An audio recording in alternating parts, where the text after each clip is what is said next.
welcome to Crescendo TV. I'm Leo. We're hanging out with Memphis Mayfire. What's up, man? What's up, dude? My name's Maddie, and I sing for a band called Memphis Mayfire. I swear I'm not bitter, I just say that for what they are. Bloody, hungry cowards, sucking the blood out. So you guys put out a challenge recently. How's that? How the fans respond? Unreal. Like, honestly, we had expected it to do, fairly well because the Hollow, during the cycle of the Hollow, our fan base grew so much. We're so thankful for it, but we didn't want to put any numbers down. We didn't want to be like, this is what we're gonna do or anything. I told our label, I was just like, let's just put it out and what happens happens. And I mean, it came out. We're so thankful. It's actually the biggest Rise Records first week release of all time.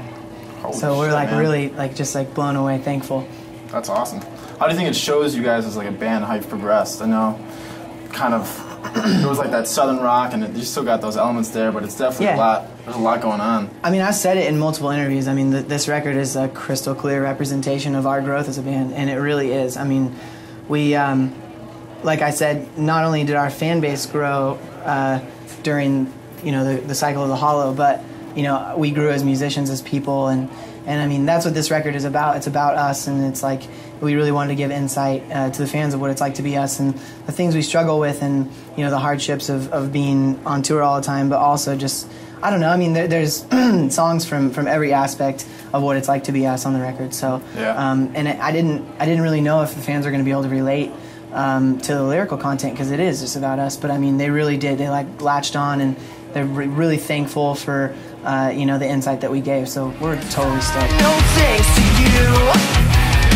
You'll never know. Speaking of lyrical content, that song "Prove Me Right." I know it's like a little confronting, or can you explain a little bit more about that? Yeah, I mean, everyone's trying to pinpoint who it's about, and it's like it's not what it's about. I mean, it's about the music industry as a whole.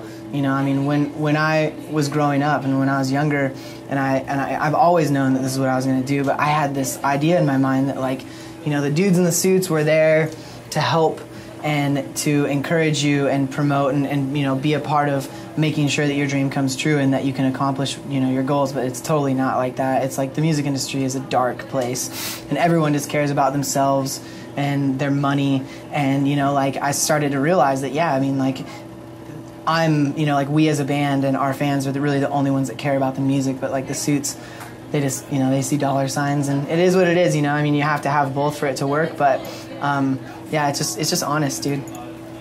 I mean, not that, because, I mean, there's dudes at our label and our management and stuff that are just great people, but I mean, just no, not at all, but I mean, as a whole, the music industry I guess it's just like any other corporation, Fortune 500, whatever. Garrett from YouTube wants to know who you guys have had the most fun hanging out with on tour. Honestly, I meet so many people every day that I love. I mean, Warped Tour is just such a family, and my first Warped Tour experience was the first day of this Warped Tour. I never got to go when I was younger, so I didn't know what to expect. And we got here, and I mean, there's no awkwardness. I mean, from day one, just everyone's there to support and help each other, and everyone's just loving on each other. It's everyone's just a big family, and every night there's a giant barbecue, which Kevin Lyman puts on, and we just all hang out, and it really is awesome, and it's a great support system, especially when you're kind of bummed about not being home or whatever, so it's really cool. But you will see me hanging out with Kellen Quinn 24/7. He's my best friend in the world, so we usually end up spending all day together. So. What's one food you could eat for the rest of your life, if you had to choose? My mom's homemade macaroni and cheese, and I haven't been home in 3 years. So but I have memories, and I always will. My wife is a fantastic cook as well, but yeah, my mom's homemade macaroni and cheese, because she uses the shell noodles, and when multiple shells stick together and they've got layers of cheese in between them, there's nothing better. The best description of mac and cheese I've heard. Yeah. If you died and were reincarnated, what would you want to come back as in your next life? I think I was thinking about that the other day.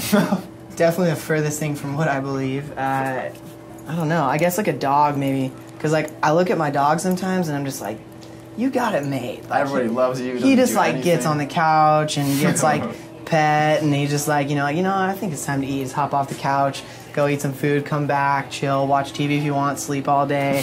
Just he hangs out. I think he's got a pretty cool life. But at the same time, you know, provides a lot of joy for everybody around, which is, I think, is amazing. Good companion, man. Yeah.